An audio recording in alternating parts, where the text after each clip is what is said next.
Today we're talking about international institutions and the question of where they're going, and it couldn't be a better topic. The international system, as we have known it, that was built largely post-World War II, and that has been added on, if you wish, over time, and which now governs our lives in the ways that we are completely invisible to us. The fact that we can talk on phones across the world, we can make financial payments, that we do not have to worry about security, that our airplanes can fly across borders and so on.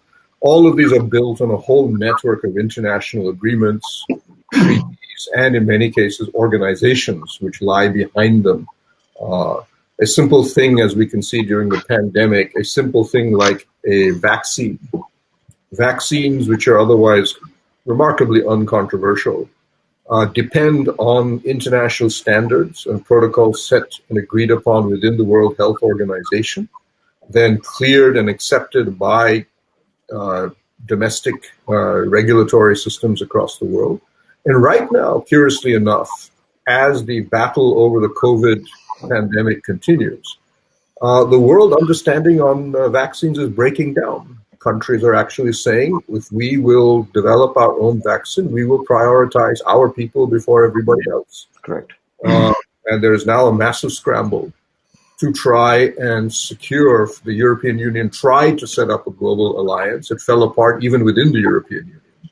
The WHO has absolutely no control over most of the vaccine programs. The Chinese have vaccine programs in which they refuse to allow any international partner. But that's just a simple example of a purely humanitarian, non-controversial issue that has now fallen apart because the international system is no longer able to handle this in a way that was. What can India do, given that we are a, quote, middle power?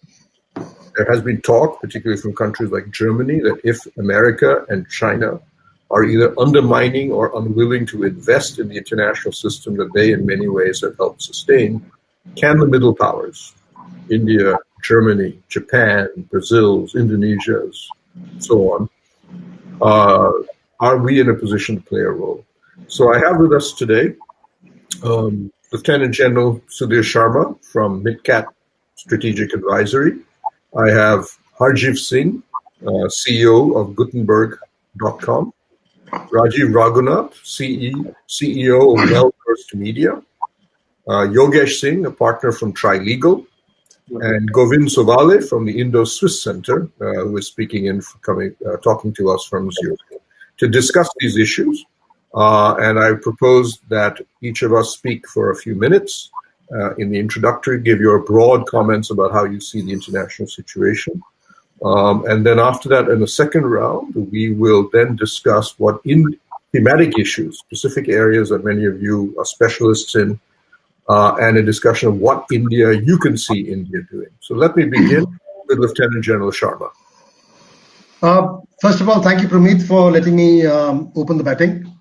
Delighted to be on this Horasis forum. My first time online. I'm very excited about it, being on the ground a number of years. I feel personally that the international organizations are not doing what they're supposed to do. So let me go into the root cause of the problem, of the fragility and lackluster performance of the international organization.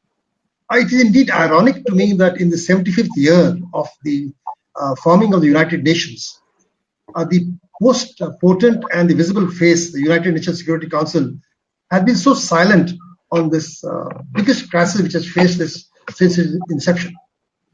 I think the complete radio silence is because of the deep divide inside the institution itself.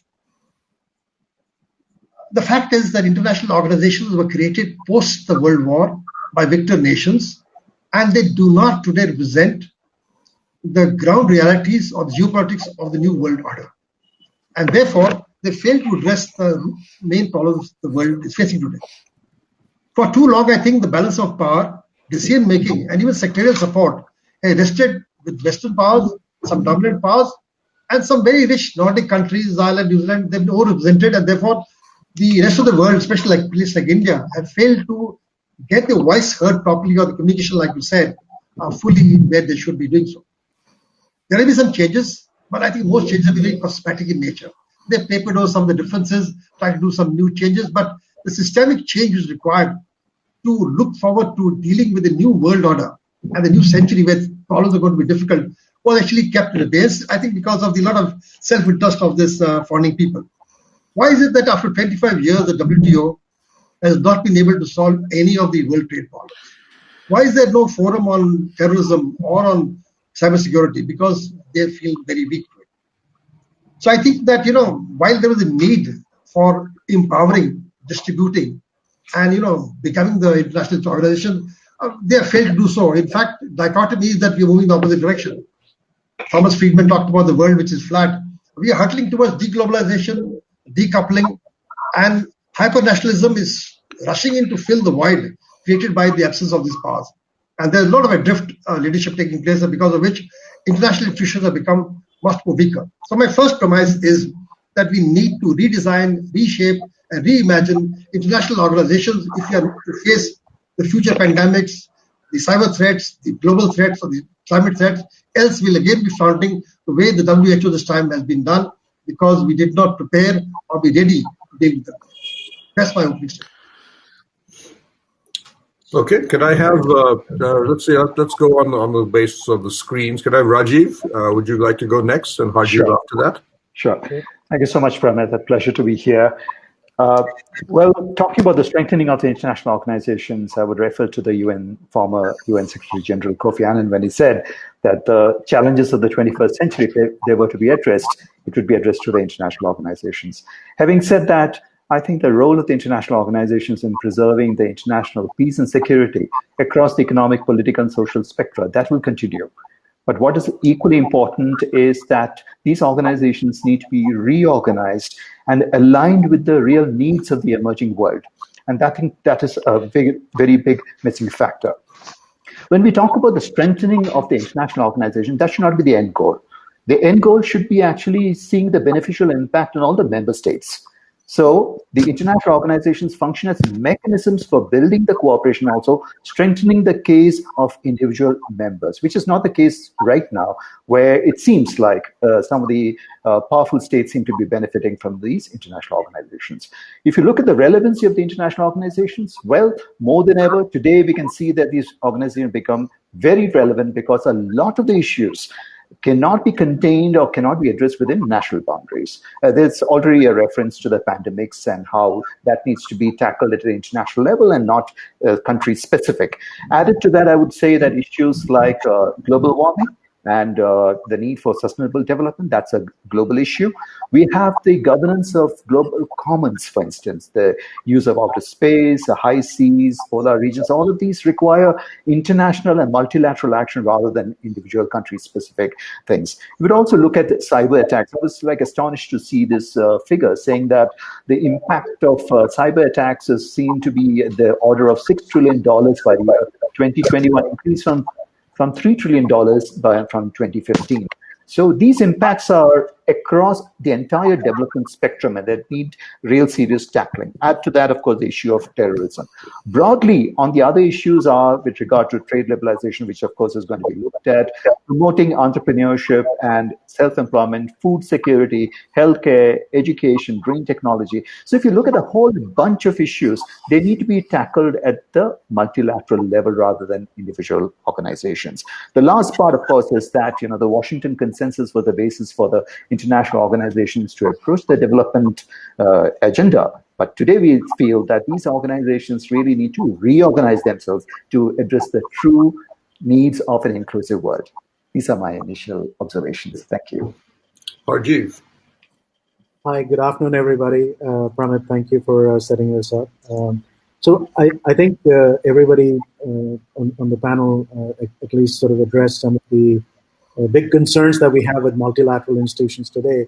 I just want to take a little bit of a different tack on the fact that they've worked rather well since the late 40s after the end of World War II and have given us an architecture that allowed the world to actually come together. We tried this post-World War I with sort of the League of Nations and it didn't work really well. But relative to that period, the interwar years between the end of World War I and World War II, the last 75 or so years have actually been managed fairly well with the architecture that was created. It does not mean that we don't need to change it. Clearly, I agree with the other panelists that we need to look at some of the newer issues, but more importantly, a very important part of the voice of the rest of the world, from the original sort of five, where there was the Security Council members, which also tended to be sort of the richer nations outside of China when it first started. But today, the dynamic of the world has changed so dramatically in terms of economic power moving to Asia, a huge challenge with the pandemic. We will go into a major economic decline across the world. I think every economist understands it. What is the consequent impact of that? Because inequality is going to rise. There's going to be multiple issues that crop up. And I think it's important for us to not throw the baby out with the bathwater. There are clearly challenges with the way these institutions have voices reflected of around the world, right? Brazil is not on in the UN Security Council, neither is India, neither is Germany or Japan. And these are important voices and contributors to the UN system in many other ways as well. And so I think my key takeaway is, let's look at what worked from the last 75 years, but also let's look at what we can build out of this, which is going to be interesting for the next 50, 75 years, because the world has changed a lot, and I think we need to transform these multilateral institutions to be able to address issues like cyber terrorism, issues like how inequality could potentially have a major impact, or climate change, which, while we've had multiple conversations, I think, and that's an area I would sort of, in my subsequent comments, spend a little time on as well. Thank you. So, Govind, would you be? Yeah, sure. So, as Rajiv and others have said, impact has been one of the issues, right, with the international institutions, organizations right now. And if you look at what has happened and where we are today, we can ask ourselves whether these are the bodies which are actually capable of making decisions, and more so, actually actioning those decisions and causing an impact. And so that's one area people have spoken about it, so I'll not take more time on that. But second aspect also needs to be seen, apart from strengthening these international institutions, how do we strengthen India's position in these international organizations? Because we are representing 1/6 of the world population. There are similar countries, as Harjiv said. Are our interests being properly covered, and what can we do actually to make sure that our viewpoint, our interests are heard in this at various levels in these international organizations? So decision making, actioning is one part, but there are other things which are happening. I'll go to it maybe in the second round when we speak more about it. But as one of the fellow members had quoted the international diplomat saying that if you don't have money, we have to bring ideas to the forum. So one such example was the International Yoga Day that was proposed on the UN platform. And you can see how it has caught up everywhere in the world. I mean, in Switzerland alone, I saw that it's such a small country. It was celebrated at 300 places, and maybe 5 or 6 were promoted by Government of India. Everything was on. So it was an idea waiting to happen. So can we work also on the soft power related ideas using these forums, and how that can be strengthened? I think that is also a question to panelists when we discuss. Maybe people can deliberate more on that. So this second aspect of India's presence in these international organizations need to be discussed. Thanks. Thank you. So, Yogesh? So I think everybody's been talking about the relevance of the international institutions, what their role is, what they should be doing. And let me just call out 2 key principles which lie behind the conversation. One is of legitimacy, and the second is of accountability. Legitimacy need not just be normative, whether they have the right to prescribe a rule, but it's more sociological, which is where I think the balance has been lost. Because a lot of the institutions are widely no longer believed to have the right to prescribe something, because they are appealing to state factors more than the real stakeholders in terms of the people, civil society. And perhaps if you look at the reasons for that, and it's important to address those reasons as part of this conversation, is that the international organizations themselves have had to play slightly different roles. In some situations, they have probably unknowingly, unwittingly found themselves playing the same role which is as influential as any other state.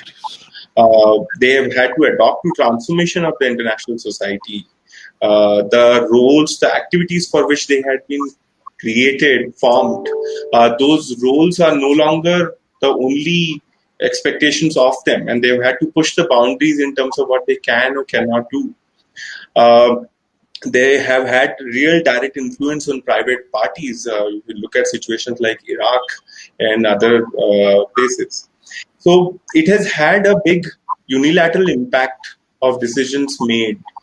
We have to look at that viewpoint, what is that impact that is being made, and why should that not be questioned? How do we come up with the right legitimacy for these institutions to continue to be relevant? And second part is on accountability. I think participation of people, there are barriers to participation which exist both in terms of formal rights of representation as well as in informal ways. Who sits on the World Bank's executive board and what is done and whether this should be, why should somebody else not be more involved? There's been conversations about discursive democracy. There has clearly been lack of transparency. No one needs to go beyond January and February and the way the WHO was endorsing everything that the Chinese state had to say and gone from there. And I think the two other factors on accountability have been evaluation. How do we evaluate those? And I think that's the big challenge. And I think the last one is complaints and redressal. And in the course of all this, when we evaluate these factors, I think that is where a newer role has to be played by states such as India. Pramit and we just chatted before this, before the panel started. And we were talking about can India afford to just criticize and sit on the side? Maybe the bottom has fallen out of the WHO. No, we have to actually be involved. We cannot be looking at things and asking, is the cake worth the candle? No, the effort should not be there. We have to have a very robust strategy. We have to look at trade to the points that the other panel members have already highlighted, and come up with a very clear strategy and actually not let this opportunity go, because this is not going to come back. And we are at a very good position to actually make use of it. Excellent. That's a brilliant segue into our next round, where I'll ask each of the speakers to choose a theme, if you wish, and drill deeper into it and really ask ourselves, what can India do? To those who have logged in, may I remind you that you click on the chat section, the chat logo, if you have any questions, and please send them. I see a couple have already arrived, and we will answer them after we finish this next round. So, General Sharma, I believe security is one of the big public goods that are now, should we say, in danger. Pramit, I would like to say that, hearing all the panelists, one thing is again established, that the relevance of multilateral organizations is not being in question at all. Everybody's looking at them and feeling that they need to be just reshaped, because they are usually very important. In fact, much more important than they were in the past. And therefore, rightly so, India must grab this opportunity. And I think plunge straight into the multilateral organizations and take a leadership role in picking up the gauntlet. And the leadership is adrift at the moment, and we must provide the leadership to the multilateral organizations to become part of it. If we feel that we are a growing regional power and we've got global aspirations, we talk ourselves about being the third economy in the world, then it is befitting upon us to get into the center stage and take this up head on, which means we must lead from the front. And I would like to start by saying that one of the things where India could lead, and we've got a lot of experiences in the area of security, what we need to do is to build an entirely new security architecture, which takes into account the rising role of the Indo-Pacific per se and Asia in general. So the entire region, whether the Middle East, Afghanistan, South China Sea, India, the entire thing is very fragile security-wise. And therefore, India is important for it to create a forum where it can deal with this. And I suggest something like the multilateral alliance which France and Germany have just initiated at the end of the year. India should take a lead in creating a security paradigm of this region where it should be the leader and set up a full system how it can be done. There are many ways of doing it, reforming the UN, United Security Council, or starting an absolutely new forum where it can build up. But I think a new one based in Asia would be the ideal place to go. And I must add, along with this, we should also link up terrorism, because terrorism affects India deeply. And if we can build both security and terrorism paradigm together into a security architecture of the region, I think we'll benefit a lot. And the multilateral organization can be revived and revitalized by India's presence and India's leadership. It has always been a leader in this. UN peacekeeping forces, everywhere India has played a very dominant role. In fact, it's very well respected from the security perspective the world over. It's got one of the most professional armed forces, one of the most professional decision-making agencies, and therefore, it is right that we take the lead in this to build a security structure, brings peace and stability to the world, and our voice is heard in the world forum. That is my first point about security and terrorism. So,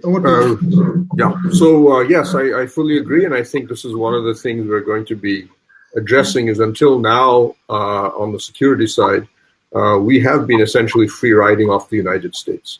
When the MH370 Malaysian airplane disappeared over the southern Indian Ocean, what was really interesting for me was not just the disappearance of the aircraft, is that traditionally anywhere in the world, in maritime sphere, there's normally a U.S. warship monitoring that area.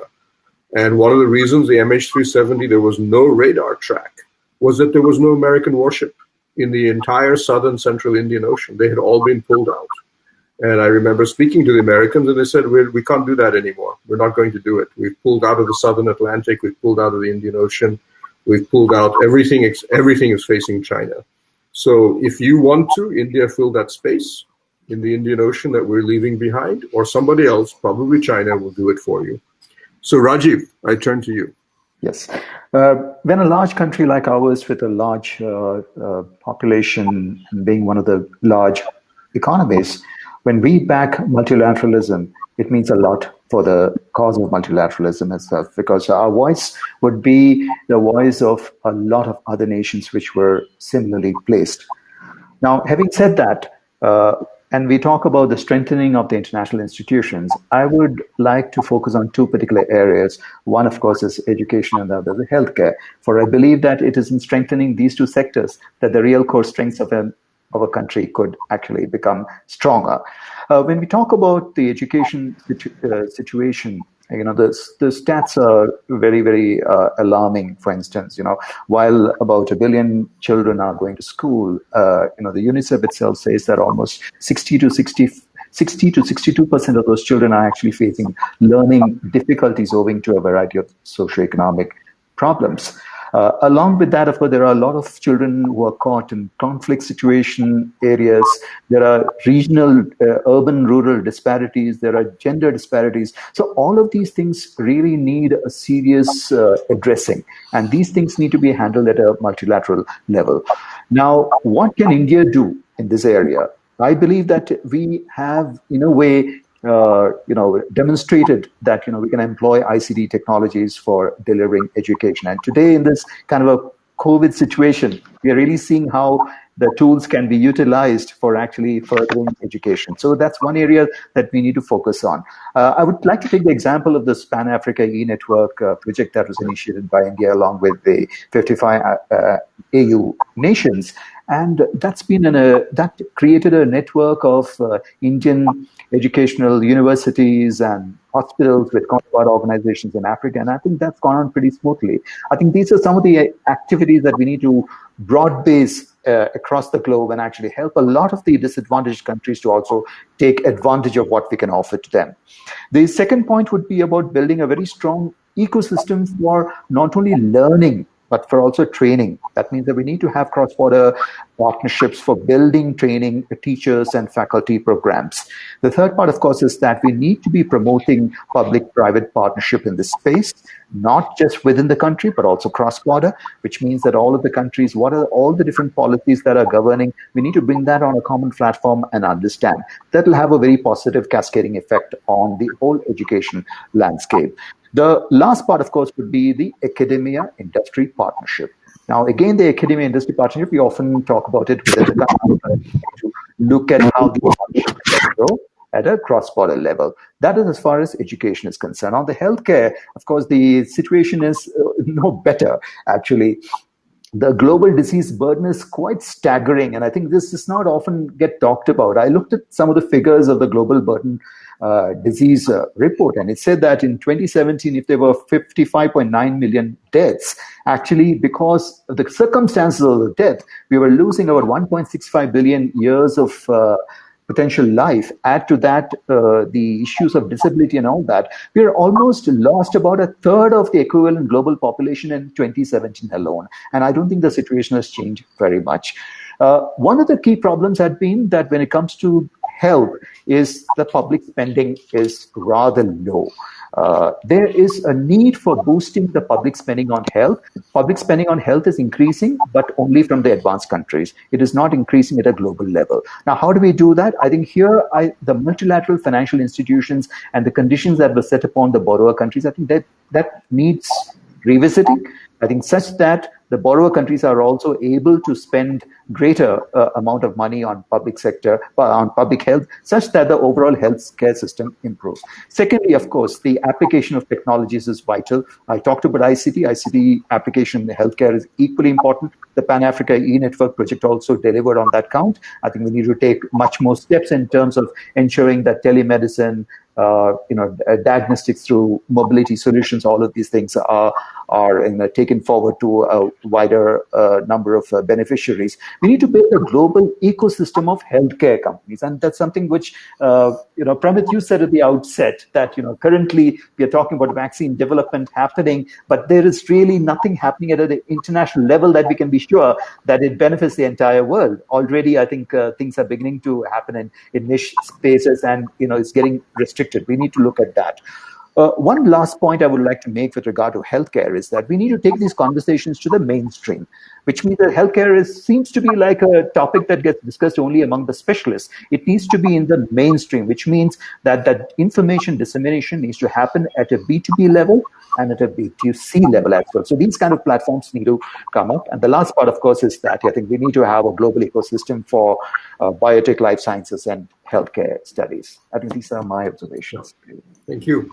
I mean, one of the things that India benefits from the WHO, which a lot of people don't necessarily realize, is that they set the global standards by which our generic pharmaceuticals are sold around the world.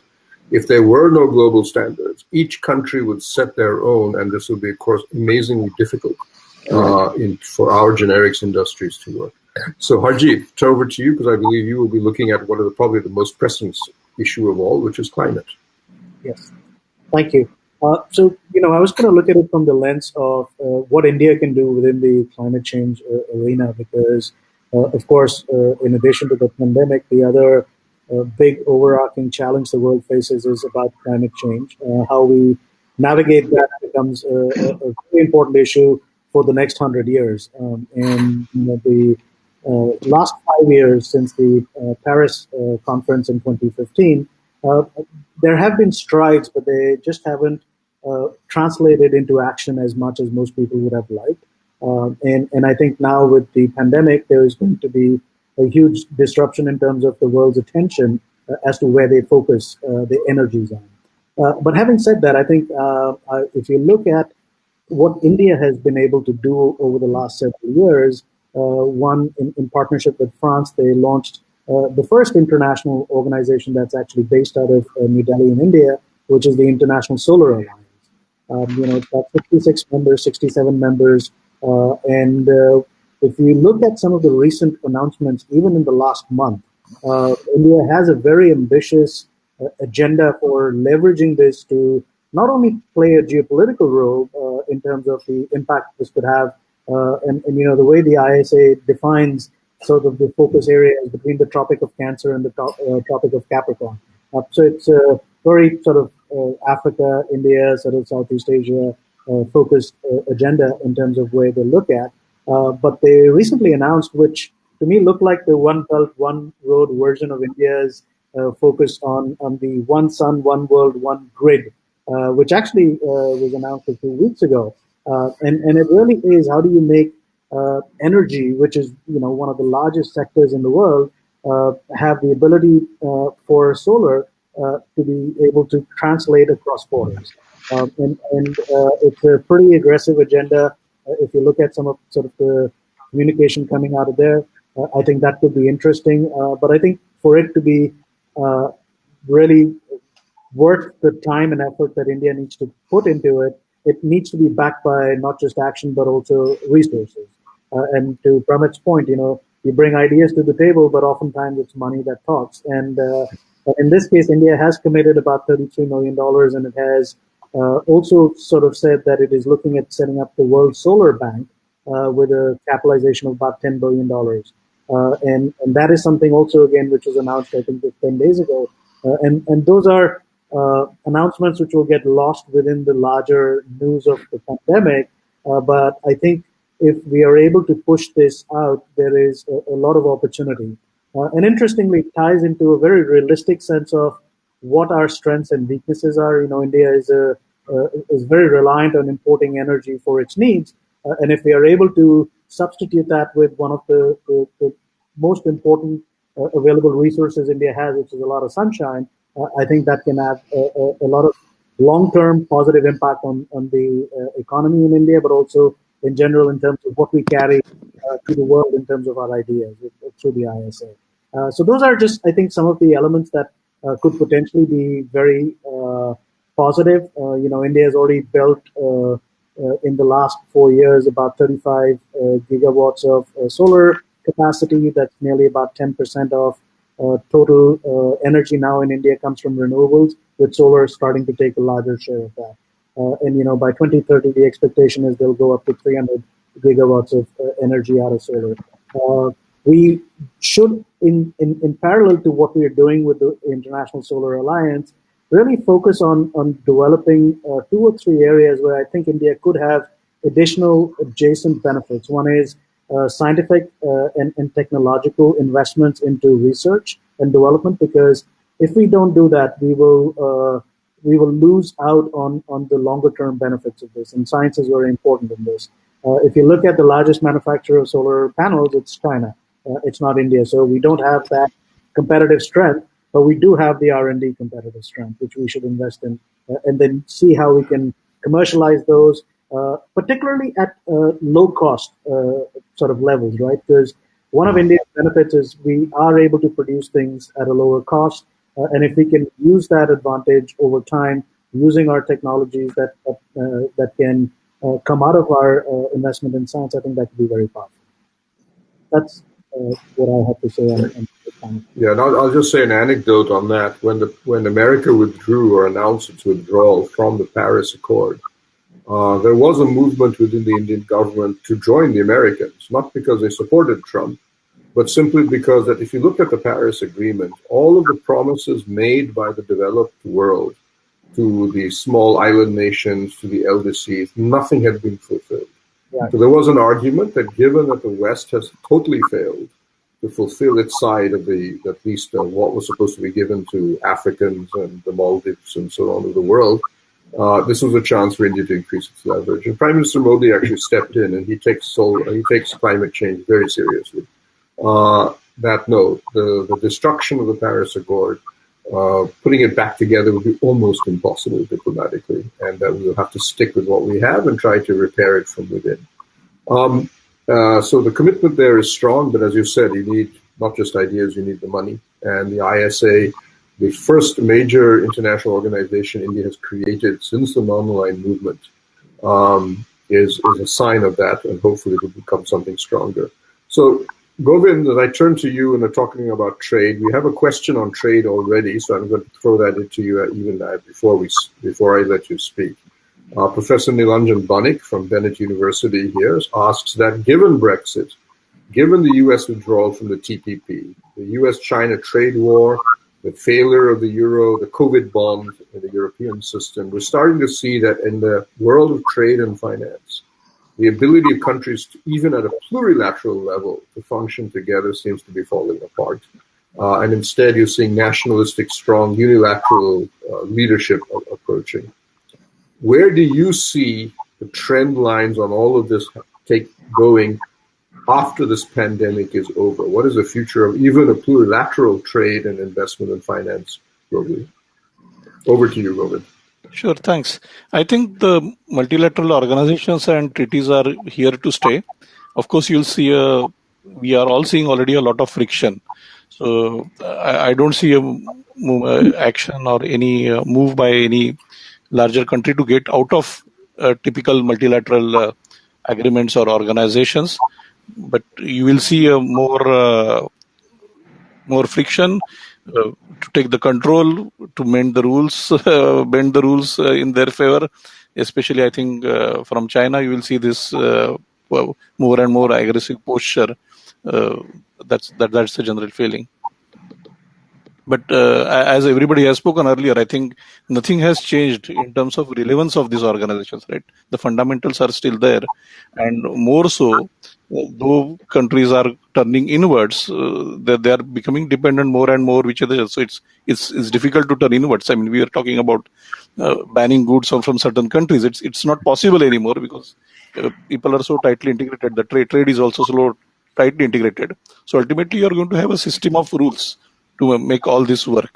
So in one form or the another form, this will remain. Any other panelists also want to comment on this? I'll just turn to Yogesh. Okay, sorry, General Sharma, you want to make a comment? I was just trying to say that, we talked about hyper-nationalism, we talked about hyper-economic nationalism. I think once it runs its course, the pragmatic leaders of the country will realize that there is no substitute to multilateral organizations, because we all agree that all challenges in the future are going to be transnational and trans-domain, and they cascade towards each other, they impact each other.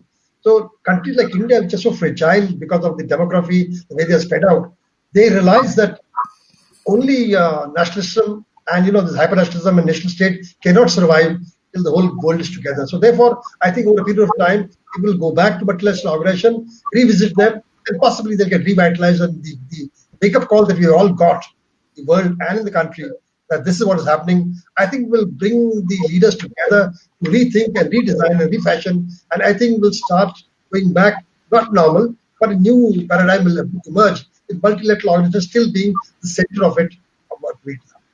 Correct. I think I'll just add before I turn to Yogesh that if you look at the history of countries, the United States was one of the most fiercely isolationist countries in the world. Woodrow Wilson, when he went to negotiate the Treaty of Versailles after World War I, was the first serving U.S. president to ever leave the United States. It was actually debated in America as to whether this was actually constitutional. Can the American president actually leave his country, even for purposes of diplomacy? And then, between 1914 and then, of course, they pulled out of the League of Nations. They didn't join the League of Nations, should I say. The world system collapsed again. And after the experience of World War II, America became the creator, if you wish, of the present multilateral structure that we're talking about. And there's a cycle of learning, I think, in all of this. Yogesh, one of the key points that the international, the debates right now in the international system are about the question of a rules-based international law. The Americans are saying that the Chinese are undermining it. The Chinese are saying the Americans are undermining it. All of us every country claims that we support rules-based. But there's a problem because ultimately all countries will infringe the rules every now and then because there's no binding system on the international front. But there's also the question of your own credibility as a nation. And I bring India into this picture. Are you being willing to follow international obligations on the domestic front?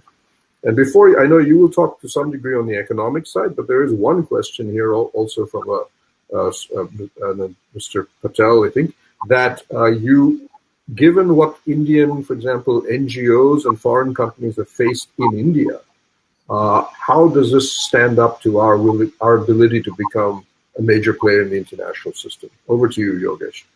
Great. Thanks. I think both really great questions and pretty complex ones as well. But just before I answer to those, let me just make one comment about something that Harjiv mentioned, which is about the focus on climate change and infrastructure development. And Harjiv, the way we have been looking as corporate lawyers is that the maximum financial institutional investment that India attracts is actually in those areas only where they are respecting climate change and the latest trends. Renewable energy ends up attracting far more capital. There are obviously the traditional strategic players in the coal businesses and all that, but the true blue financial investors are only putting money there. And we clearly know we are probably short of about $500 billion to get going on our infrastructure story. So actually, we probably don't even have much of a choice, and it all fits in nicely, and it is the right thing for India to actually take the mantle on these and lead the charge on these aspects. So I'll just come to the second question, Pramit, that you had highlighted about the experience that international organizations have had in India. Look, I think one thing that we'll all agree is that India is a land of contradictions. We have lots of rules. We are very used to getting advice from our tax advisors that at the lower levels you will actually not win this matter, but maybe at the High Court or the Supreme Court level you get justice. And we are used to taking those kind of opinions and accepting them. And that experience is something that is very relevant because people who come into India need to accept as it is. We are not the ideal state. But one thing that is very important to highlight to the international community is that in the courts in India, they are treated the same as any other Indian company. There are hundreds of examples of why there are so many delays in executing court judgments, appeal processes and all that. One of the biggest ones which has been a really big blot for a corporate lawyer to explain has been the whole Vodafone judgment, how it went up and down to the Supreme Court, and it was the government eventually overturned everything. But what people forget is that within 6 years, 2 full rounds of appeal, right from the assessment up to the tribunal, up to the High Court, up to the Supreme Court, were completed as well. The right set of people can be used, the right focus on the correct interim reliefs, the kind of reliefs that we get are far better. And I think those are very important things that Indian businesses understand. And we see that the businesses which have established themselves, have been in India, actually don't treat themselves as any different. So yes, it is complex. People need to understand what all issues are being faced. The government has done a fair bit. There's a nice stack of things they have done regarding what all has been done about ease of doing business in India. But at the end of the day, they still continue to face those contradictory issues, the rule of law. We still lack transparency. There is still a lot of red tape, but that applies equally. So people who come in need to take a long view. India is not the place where you bring in hot money and take it out, assuming that you can bet and gamble for 6 months or 2 years and get out. You come in, you start gradually, and you stay put for long periods of time. So that's just a lawyer's perspective on what we've been seeing organizations. We don't see prejudice. We don't see, and I act for a lot of majority of my client base is non-Indian. Coming to your first question about India's role and this dichotomy. See, India has got this dualist approach to international law. We go ahead and sign international treaties, but our laws require that those treaties need to be adopted by our legislature before it can become binding law. Right? Now, their judicial, not just activism, I would say creativity has actually managed to address a lot of the gaps. So what the courts have managed to do is they've taken views, and there's this case of Gramophone Company, and they took a view that principles of sustainable development, polluter pay kind of principles can be adopted in India even if the legislature hasn't provided, because they are so well established in international law, and India has signed those treaties, and it is not contrary to any law in India. So there's been a lot of creativity also. But at the heart of it, India has a dualist approach because we have certain constitutional limitations. So I would just very quickly close this to say that there have been that there is a lot of debate to be had about nationalism acting in self-interest. We are seeing renouncements and isolation from various countries. But I think we've got the opportunity where we should be more open and transparent. So, for example, we should be okay for somebody to come in our Supreme Court and say, we would like to present the international law side of things. We don't need to argue that on a preliminary basis they can't appear in court. So that would be my approach. Okay. Thank you. We are now out of time. We do have a couple more questions, but I don't think we really have time to handle. I just very quickly look at them. One asks about the question of vaccine nationalism. Is India ready to handle this? The answer is yes. India is the world's largest producer of vaccines, 70% of all vaccines. So anybody who produces a new vaccine has to come to us. And you look at the top 20 vaccine programs in the world, all of them are the COVID vaccines, all of them have an Indian partner. Somebody's asked about peacekeeping under the UN. I would say the biggest problem we have now in UN peacekeeping is that China wants to take over the entire operation with money. They don't want to provide troops. They just want to provide money. They're now donating more money to the UN Peacekeeping Foundation than all the other P5 members put together. So I'll end on that. Thank you for everybody. This is obviously a session that could have gone on for a couple of weeks, but given the sheer complexity of the international structure and the stress that it's under right now. Thank you, everybody. Thank you so much. Thank you, Pramit. Thank you, everybody. Thank you, panelists. Thank you.